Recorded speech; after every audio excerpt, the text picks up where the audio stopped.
Hi everybody, Paul here.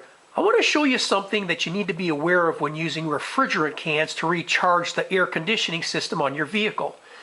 This is the style that's been around forever, which is designed to be used with a refill hose that punctures a hole into the top of the can to release the refrigerant into the air conditioning system, which you can see has already been used.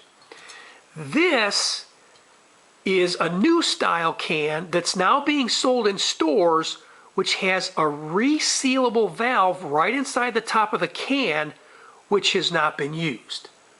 What you need to be aware of is if you use a refill hose that punctures a can on a resealable can, it will not release the refrigerant into the air conditioning system unless you buy a special adapter like this, which cost me $3. Or you can buy a new refill hose specifically made for the resealable cans.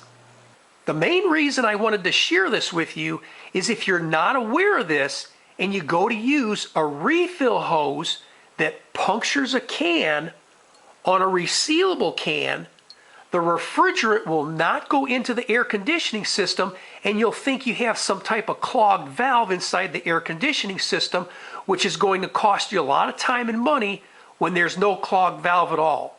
So I just wanted to share that with you. I hope you found this helpful, and if you like this video, please hit the like button below, share it with your friends, and please be sure to subscribe. God bless you and have a great day. Bye for now.